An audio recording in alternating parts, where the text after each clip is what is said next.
എന്തുകൊണ്ടാണ് ഹലാൽ ഭക്ഷണം കഴിക്കുന്നത് പാപമാകുന്നത് എന്ന് പറയാം. ഇപ്പം ഞാൻ ഇങ്ങനെ പറഞ്ഞാൽ ഇത് മതസൗഹാർദ്ദത്തിന് വിരുദ്ധമല്ലേ എന്ന് ചിന്തിക്കുന്ന ചില പാവപ്പെട്ട ആത്മാക്കളോട് ഇരിപ്പുണ്ടാവും. വിരുദ്ധമല്ലേ എന്ന് ചോദിച്ചാൽ എനിക്ക് പറയാനുള്ളത്, ഈ കഴിഞ്ഞ ക്രിസ്തുമസ് എന്തിനാണ് ഒരു മുസ്ലിം നേതാവ് ക്രിസ്തു ജനിച്ചു എന്ന് പറയുന്നത് എന്താണ്, ക്രിസ്തു പിഴച്ചു പറ്റവനാണെന്ന് പ്രസംഗിച്ചത്, എന്നിട്ട് യൂട്യൂബിൽ കൂടെ അപ്ലോഡ് കിട്ടിയത്? അത് മതസൗഹാർദ്ദമാണോ? ക്രിസ്തു പിഴച്ചു പറ്റ ദിവസമാണ് ക്രിസ്മസ് എന്ന് പറയുന്നത്. അതിന് 2-3 മാസങ്ങൾക്ക് മുമ്പ് ഏറ്റവും മോശമായ നരകത്തിലേക്ക് പോകാൻ യോഗ്യമായ, നരകത്തിലേക്ക് മാത്രം പോകാൻ കാരണമായ പാപമായ മറ്റൊരാൾ വിശദീകരിച്ചത് ആണുങ്ങളുടെ തുട കാണുന്നു എന്നുള്ളതാണ്. സ്പോർട്സിന് പോയാൽ, നിങ്ങൾ സ്പോർട്സിന് പോകണമെങ്കിൽ ആണുങ്ങളുടെ തുട കാണും, നിക്കറിട്ടിട്ട്, ബാക്കി കാണുമല്ലോ. എന്നിട്ട് കൂട്ടിച്ചേർക്കുന്ന എന്താണെന്നറിയാമോ? ഇങ്ങനെയുള്ള രൂപങ്ങളല്ലേ പള്ളികളിൽ ഉണ്ടാക്കി വെക്കുന്നത് എന്നാണ്. അത് മതസൗഹാർദ്ദമാണോ? അടുത്ത ചോദ്യം, അവരുണ്ടാക്കുന്നത് നിങ്ങൾക്ക് കഴിക്കണം, നിങ്ങൾ ഉണ്ടാക്കുന്നതൊക്കെ അവർക്ക് ഹറാമാണ്. ഇത് മതസൗഹാർദ്ദമാണല്ലേ? അതായത് ഒരു കൂട്ടരെ അടിമയായിട്ട് ജീവിക്കുന്നതിനെയാണോ മതസൗഹാർദ്ദം എന്ന് പറയുന്നത്? നിങ്ങൾ ഉണ്ടാക്കുന്നവർ ഹറാമാണ്, അവർ കഴിക്കുന്നില്ല.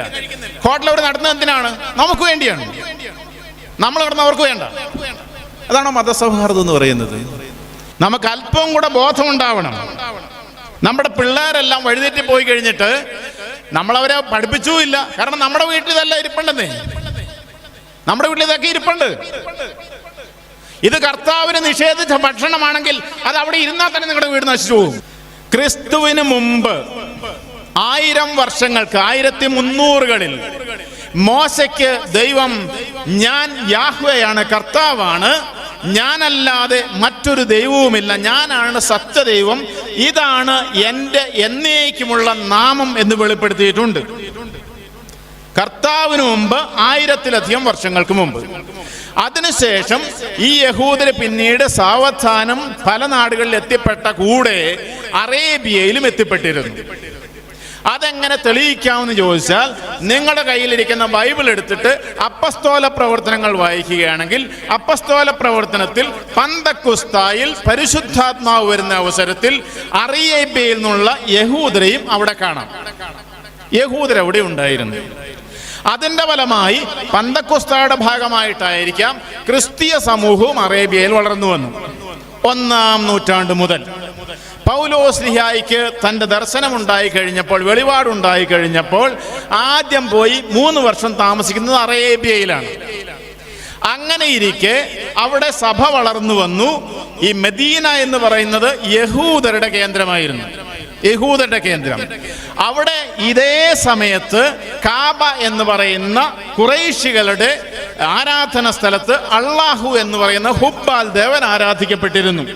അപ്പോൾ നിങ്ങൾ ശ്രദ്ധിച്ചു കൊള്ളണം, മെക്കയിലും മെദീനയിലും യഹൂദര് കർത്താവിനെ ആരാധിച്ചുകൊണ്ടിരിക്കെ കാബയിൽ അള്ളാഹുവിനെ ആരാധിച്ചുകൊണ്ടൊരു സമൂഹം ജീവിക്കുന്നു. ഒരു പ്രശ്നവുമില്ല, വളരെ കൂളായിട്ട് നമ്മുടെ നാട്ടിൽ അമ്പലത്തിലും ക്രിസ്ത്യ ദേവാലയത്തിലും മുസ്ലിം പള്ളികളിലും ആരാധന നടക്കുന്നത് പോലെ എല്ലാം നടക്കുന്നുണ്ട്. അവിടെ ഒരു കുഴപ്പവുമില്ല. സ്ത്രീകളൊക്കെ വളരെ സ്വതന്ത്രമായിട്ട് ജീവിക്കുന്നുണ്ട്, കവികളൊക്കെ അവരുടെ സ്വാതന്ത്ര്യം ജീവിക്കുന്നു, എല്ലാവരും ജീവിക്കുന്നുണ്ട്. ഇങ്ങനെ ക്രിസ്തുവിന് ശേഷം 6 നൂറ്റാണ്ട് കഴിഞ്ഞപ്പോഴാണ് നമ്മളുടെ മുഹമ്മദ് വരുന്നത്. മുഹമ്മദ് വന്നതിന് ശേഷം അദ്ദേഹത്തിനുണ്ടായി എന്ന് പറയുന്ന വെളിപാട്, എന്തെങ്കിലും ആയിട്ട്, ഈ വെളിപാടിന് ശേഷം അദ്ദേഹം വന്ന് പറഞ്ഞു, അള്ളാഹു, ഈ കാബയിലെ അള്ളാഹു അല്ലാതെ വേറെ ദൈവമില്ല എന്ന് പറഞ്ഞു. എന്നിട്ട് ഈ അള്ളാഹു അല്ലാതെ വേറെ ദൈവമില്ല എന്ന് പറഞ്ഞ് ഇവിടെ കർത്താവിനെ ആരാധിച്ചു കൊണ്ടിരിക്കുന്നവരുണ്ടായിരിക്കെ ഈ അള്ളാഹു അല്ലാതെ വേറെ ദൈവമില്ല എന്ന് പറഞ്ഞിട്ട് ഈ ദേവന്റെ പേര് പറഞ്ഞുണ്ടാക്കുന്ന ഭക്ഷണം നിങ്ങൾ എന്തുകൊണ്ടാണ് ഭക്ഷിക്കുന്നതെന്നാണ് ഞാൻ ചോദിക്കുന്നത്. ഇത് തിന്മയാണ്. എന്തുകൊണ്ടാണെന്ന് ചോദിച്ചാൽ, ഒന്നാമതായിട്ട് ഞാൻ വിശ്വസിക്കുന്ന എൻ്റെ ദൈവത്തെ തിരസ്കരിച്ച ഭക്ഷണമാണത്. ഭക്ഷണമോ എന്തു സാധനമായിക്കൊള്ളട്ടെ, നിങ്ങളൊരു മുസ്ലിമിന്റെ വീട്ടിൽ ഭക്ഷണം കഴിക്കുന്നതിനെ കുറിച്ചല്ല ഞാൻ പറയുന്നത്. അവരുടെ കർമ്മമനുസരിച്ച്, അവരുടെ ഈ ഹലാൽ അനുസരിച്ച് ഉണ്ടാക്കിയ ഭക്ഷണത്തെ കുറിച്ചാണ്. അങ്ങനെ ഒരു മുദ്രയുള്ള ഒരു സാധനം ഉപയോഗിച്ചുകൂടാ വിശ്വാസമുള്ളവർക്ക്. ഇനി അങ്ങനെ ഇത് തിന്മയാണെന്ന് പറയാൻ കാരണം ഇത് സത്യദൈവത്തെ നിരസിച്ചതാണ്, ഈ ദൈവം ഇല്ലെന്ന് പറഞ്ഞതാണ്. രണ്ടാമത് എന്തുകൊണ്ടാണെന്ന് അശുദ്ധമാണെന്ന് ചോദിച്ചാൽ, ഞാൻ അടുത്ത ദിവസങ്ങളിൽ മുഹമ്മദിന്റെ ജീവിതത്തെക്കുറിച്ച് കുറച്ചുകൂടെ പഠിക്കുകയായിരുന്നു. മുഹമ്മദിന്റെ ജീവിതം നോക്കിയാൽ ഈ ഹീറ ഗുഹയിൽ ദർശനം ഉണ്ടാകുന്നതിന് മുമ്പ് മുഹമ്മദ് നല്ല മനുഷ്യനായിരുന്നു. അൽ-അമീൻ എന്നാണ് അറിയപ്പെട്ടിരുന്നത്. ഖദീജ ഈ യുവാവിനെ ജോലിക്ക് വയ്ക്കുമ്പോഴും അവൻ വിശ്വസ്തനായിരുന്നു, കച്ചവടത്തിന് പോകുമ്പോഴും വിശ്വസ്തനായിരുന്നു. പിന്നീട് അതിനുശേഷം ഈ ദർശനം ഉണ്ടായതിനു ശേഷം ഖദീജ തന്നെ കല്യാണം പ്രപ്പോസ് ചെയ്യുന്നു, കല്യാണം കഴിച്ചു. ഇതെല്ലാം കഴിഞ്ഞ് ദർശനങ്ങൾ ഉണ്ടായി കഴിഞ്ഞപ്പോഴാണ് ഇദ്ദേഹത്തിന്റെ ബുദ്ധി മറിഞ്ഞു പോകുന്നത്. പിന്നെയാണ് ലോകത്തിൽ സാധാരണ മനുഷ്യന് അവിടെ ഉണ്ടായിരുന്ന അറബികൾക്ക് പോലും ചേരാത്ത, ധാർമ്മികതയ്ക്ക് ചേരാത്ത പ്രവൃത്തികൾ അദ്ദേഹം ചെയ്തത്. അപ്പോ ഈ ഹലാലിന്റെ പുറകിൽ നിൽക്കുന്ന ദേവൻ ആരാന്ന് നിങ്ങൾക്ക് മനസ്സിലാവും. സത്യദൈവത്തെ നിഷേധിക്കുന്ന ദേവൻ ആരാണ്? ആ ദേവൻ ഉള്ളിലേക്ക് കയറിയാൽ എന്ത് സംഭവിക്കും നിങ്ങൾ ആലോചിച്ച് നോക്കുക. നിങ്ങൾ ഹലാൽ കഴിച്ചാൽ എന്ത് സംഭവിക്കും? ഈ ജസ്റ്റിസ് കുര്യൻ ജേക്കബ് ജോസഫിനോട്, അദ്ദേഹം സുപ്രീം കോടതിയിലും ഹൈക്കോടതിയിലും ജഡ്ജിയായിരുന്നു. നമ്മുടെ ഈ എറണാകുളം ഭാഗത്തുള്ളൊരു ഒരു ജഡ്ജിയാണ്, ഇപ്പോൾ റിട്ടയർ ചെയ്തത്. ഇദ്ദേഹത്തോട് ഒരിക്കൽ ഈ ഷക്കീന ചാനലിൽ അവർ ചോദിച്ചു, എന്തുകൊണ്ടാണ് ഈ പെന്തക്കോസ്താ കുടുംബങ്ങളിലൊന്നും പെമ്പിള്ളേര് ചാടിപ്പോകാത്തത്, എന്നാൽ കത്തോലിക്കരുടെ കുടുംബങ്ങളിൽ നിന്ന് എന്തുകൊണ്ടാണ് കണ്ടമാനം പെമ്പിള്ളേര് ചാടിപ്പോകുന്നത് ചോദിച്ചു. ഇത് നിങ്ങൾക്ക് യൂട്യൂബിലൊക്കെ കിടപ്പുണ്ട്. അപ്പോൾ അദ്ദേഹം പറഞ്ഞു, അത് ദൈവസ്നേഹത്തിൻ്റെ കുഴപ്പമാണ്. ദൈവസ്നേഹമുള്ളവർക്ക് ഇതും അതും കണക്കാന്ന് പറഞ്ഞ് ചാടിപ്പോകാൻ പറ്റില്ല, അവർ പോകാറില്ല. കത്തോലിക്ക കുടുംബങ്ങൾ നമുക്ക് ഹലാലാലങ്ങൾ കുഴപ്പമില്ല, ഇല്ലേലും കുഴപ്പമില്ല, നമ്മളെല്ലാം കഴിക്കുന്നു, ഏത് ദേവനാണ് സത്യം എന്ന് നമുക്ക് അറിയാൻ മേലാതെയായി, നമുക്ക് സത്യം തിരിച്ചറിയാൻ മേലാതെയായി. കാരണം നമ്മുടെ ഉള്ളിലേക്ക് വരുന്നത് ഈ ദൈവത്തിൻ്റെ കൃപയൊന്നുമല്ല. നമ്മൾ എന്താണ് മാമോദീസയുടെ അവസരത്തിൽ, നിങ്ങൾ മാമോദീസ കൂടിയിട്ടുണ്ടല്ലോ, ഏറ്റവും കുറഞ്ഞത് പ്രായമായപ്പോൾ കൂടിയിട്ടെങ്കിലും ഉണ്ട്. എന്താണ് നമ്മുടെ സീറോ മലബാർ സഭയിലാണെങ്കിൽ ചോദിക്കുന്നത്? പിശാചിന്റെ ദാസ്യത്തിൽ നിന്ന് സ്വതന്ത്രനാക്കാൻ നീ ആഗ്രഹിക്കുന്നുവോ? ഒന്ന്. രണ്ടാമത്തത്, പാപമാർഗങ്ങൾ നീ ഉപേക്ഷിക്കുന്നുവോ? മൂന്നാമത്തത്, മിശിഹായെ രക്ഷകനായി നീ സ്വീകരിക്കുന്നുവോ? ഈ ചോദ്യങ്ങൾക്ക് ഉത്തരം പറയുമ്പോഴാണ് ഒരാൾ ക്രിസ്ത്യാനിയാകുന്നത്.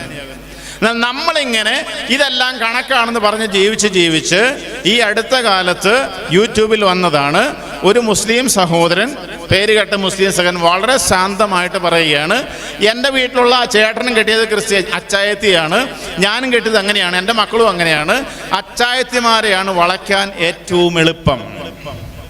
നമ്മളിങ്ങനെ ജീവിച്ച് നമ്മുടെ കുടുംബങ്ങളിലെ പെമ്പിള്ളേർക്ക് ആർക്കും വളച്ചെടുക്കാവുന്ന വെറുതെ വസ്തുക്കളായിട്ട് നമ്മൾ എറിഞ്ഞു കൊടുത്തു കഴിഞ്ഞു. ഈ ആഴ്ചയിൽ ഒരു യൂട്യൂബ് വീഡിയോ വന്നല്ലോ, നിങ്ങൾ കണ്ടിട്ടുള്ളവരുണ്ടാവും. പിള്ളേര് കാണണം.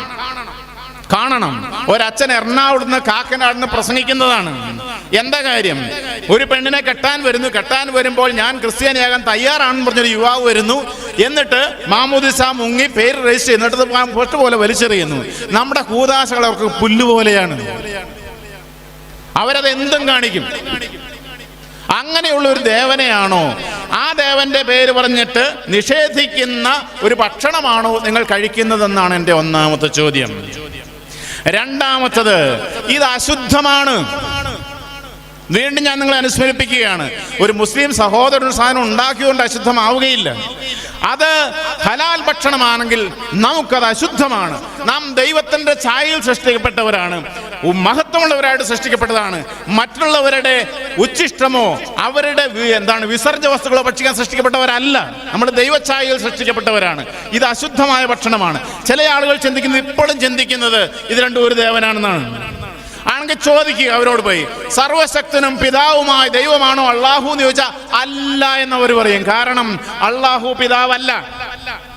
അറബിയല്ലാത്ത മറ്റൊരു ഭാഷയും അറിയത്തില്ല അള്ളാഹു സർവശക്തനുമല്ല. ഗുണ്ടായുസം കാണിക്കുന്ന അള്ളാഹു സർവശക്തനാണ്, ഗുണ്ടായുധം എന്തിനാണ്? രണ്ടാമത്തത്, ഈശോ മിശിഹ ദൈവപുത്രനാണോ എന്ന് ചോദിച്ചാൽ അവർ പറയും, ധൈര്യമായിട്ട് പറയും അല്ല എന്ന് പറയും. അതാണ് ഒരു ദൈവമാണെന്ന് പറഞ്ഞത്. മൂന്നാമത്, യേശു ക്രിസ്തു കുരിശിൽ മരിച്ച് നമ്മുടെ രക്ഷയ്ക്ക് വേണ്ടി മരിച്ചിട്ടുണ്ടോ എന്ന് ചോദിച്ചാൽ അത് വെറും നുണയാണെന്ന് അവർ പറയും. ഇതാണ് ഒരു ദൈവമാണെന്ന് പറയുന്നത്. പരിശുദ്ധാത്മാവ് ഉണ്ടോ എന്ന് ചോദിച്ചാൽ ഇല്ല എന്ന് പറയും. അതുണ്ടെങ്കിൽ തന്നെ അത് ജിബ്രീലാണെന്ന് അവർ പറയും. ഇതാണ് ഒരു വിശ്വാസമാണെന്ന് പറയുന്നത്. പിന്നെ നമ്മുടെ വിശ്വാസം എവിടെയാണ്? ഒരു വിശ്വാസമാണ് എങ്കിൽ, ഒരു വിശ്വാസമാണെന്ന് പറഞ്ഞാൽ നമ്മുടെ പിള്ളേർ പോകാതെ എന്ത് ചെയ്യും? നിങ്ങൾക്കറിയാമോ, എറണാകുളത്ത് ഞാനൊരു ട്രെയിനിൽ ഇങ്ങോട്ട് പോരുമ്പോൾ ഒരു ചെറുപ്പക്കാരൻ അവിടെ ഇരിക്കുകയാണ് വണ്ടിയിൽ. ചില നല്ല അനുഭവങ്ങളും ചില മോശം അനുഭവങ്ങളുണ്ട്. അവനോട് ചോദിച്ചാൽ ഞാൻ മലബാറിൽ നിന്ന് വരുന്നതാണ് എന്ന് പറഞ്ഞു. എന്താ പരിപാടി? എറണാകുളത്തൊക്കെ ഇഷ്ടം പോലെ ജ്യൂസ് ഷോപ്പുകളുണ്ട്. ജ്യൂസ് കുടിക്കുക ഇപ്പോഴത്തെ ഒരു ഫാഷനാണ് പിള്ളേരുടെ. അപ്പം ജ്യൂസ് നിങ്ങൾ ഉദ്ദേശിക്കുന്ന നാരങ്ങ വെള്ളമൊന്നുമല്ല കുടിക്കുന്നത്, എല്ലാ പഴങ്ങളുടെയും ജ്യൂസ്. വില കേട്ടാൽ നിങ്ങൾ ഞെട്ടും പറ്റും. ഗ്രാമത്തിലുള്ളവർ അത് 50 രൂപ മുതൽ 250, 300 രൂപ വരെ ഉണ്ട് ജ്യൂസിന് വില, ഒരു ജ്യൂസിനൊട്ട് വില. ഈ ജ്യൂസ് മുഴുവനും ഒരു ചെയിനിൽ വർക്ക് ചെയ്യുന്നതാണ്. അപ്പം നമ്മുടെ പിള്ളേരുടെ ഒരു ഹോബിയാണ്. ഒരു കള്ളു കുടിക്കാൻ പോകുന്നില്ല, ജ്യൂസ് കുടിക്കാൻ പോവുക. എന്താ പരിപാടി? അവിടെ 3 മാസം ചെറുപ്പക്കാർ മാറി നിൽക്കുകയാണ്. എന്താ പരിപാടി? 3 മാസം കഴിയുമ്പോൾ അവിടെ നിന്ന് ഒരു പെണ്ണിനെ അടിച്ചുകൊണ്ടെങ്കിൽ പോരും. ഈ പോകുന്ന പെണ്ണ് എവിടുത്തെയാന്ന് ചോദിച്ചാൽ ഒന്നുകിൽ മലബാറിലെയാണ്, അല്ലെങ്കിൽ ഇടുക്കിയിലെയാണ്. ഈ ഗ്രാമങ്ങളിൽ നിന്ന് പോകുന്നു. ഒരു അഡ്രസ്സും അവിടെയൊന്നും ഇല്ല. എറണാകുളത്തുള്ളവർക്ക് അറിഞ്ഞും കൂടെ. ഇവിടെയുള്ള ഒരു പെങ്കൊച്ചു പോയാൽ എറണാകുളത്ത് എങ്ങനെ രജിസ്റ്റർ ചെയ്യും? ഇങ്ങനെ ചുറ്റും വളഞ്ഞു നിന്ന് ആക്രമിച്ചുകൊണ്ടിരിക്കെ നമ്മുടെ സാധാരണ ജീവിതത്തിൽ ഇങ്ങനെ എല്ലാം സന്തോഷമായിട്ട് പോകാൻ നിങ്ങൾ വിചാരിച്ചാൽ നിങ്ങൾ ദൈവത്തിന്റെ കണ്ണിലേ ഉള്ളവരല്ല. നമ്മളിത് കഴിക്കുന്നത് അന്യൻ തുപ്പിയത് കഴിക്കേണ്ട യാതൊരു ഗതികേടും ദൈവം നമുക്ക് തന്നിട്ടില്ല. മൂന്നാമത്, നിങ്ങളിത് കഴിക്കുമ്പോൾ നിങ്ങൾ ഇരിക്കുന്ന കമ്പ് മുറിക്കുകയാണ്. എന്താന്ന് ഞാൻ പറയാം. ഇപ്പോൾ ഞാനൊരു ഹലാൽ ഹോട്ടൽ നടത്തുകയാണെങ്കിൽ, ഹലാൽ ഹോട്ടൽ, അപ്പോൾ എനിക്ക് ഇപ്പോൾ ഇവിടെയുള്ള ആളുകളുടെ കൂടുതൽ ആളുകൾ കിട്ടണമെങ്കിൽ ഞാൻ ഹലാൽ എന്നൊരു ബോർഡ് വെക്കണമെങ്കിൽ ഞാൻ അതിന് ഫീസ് അടയ്ക്കണം. ഫീസ് അടയ്ക്കുന്ന ഗവൺമെൻറ്റിലേക്കൊന്നുമല്ല, അവരുടെ കാറ്റഗിസൊന്നോ അവരുടെ മതപരമായിട്ടുള്ള ഏജൻസിക്കാണ് അടയ്ക്കുന്നത്. അപ്പോൾ ഈ ഫീസ് അടയ്ക്കുക മാത്രമല്ല, എൻ്റെ കടയിൽ ഒരു 10 തൊഴിലാളികളുണ്ടെങ്കിൽ 5 പേരെയോ 4 പേരെയോ 6 പേരെയോ അവരെ വെക്കണമെന്ന് പറഞ്ഞാൽ വെച്ചാലേ എനിക്ക് ആ സർട്ടിഫിക്കറ്റ് കിട്ടുള്ളൂ. ഉദ്ദേശം എന്താണ്? ആത്യന്തികമായി അത് സ്വന്തമാക്കി എടുക്കുക എന്നുള്ളതാണ്. ഇങ്ങനെ അവരെല്ലാം സ്വന്തമാക്കി കഴിഞ്ഞാൽ നിങ്ങളുടെ മക്കൾ എങ്ങനെ ജീവിക്കാൻ നിങ്ങൾ വിചാരിക്കുന്നത്? ഭാവിയിൽ ഇന്ന് ശ്രദ്ധിച്ചില്ലെങ്കിൽ ഒരിക്കലും ശ്രദ്ധിച്ചാൽ കിട്ടാത്ത ഇത് കയ്യിൽ നിന്ന് അകന്നു പോകും. ഇതിരിക്കുന്ന കൊമ്പറക്കലാണ്.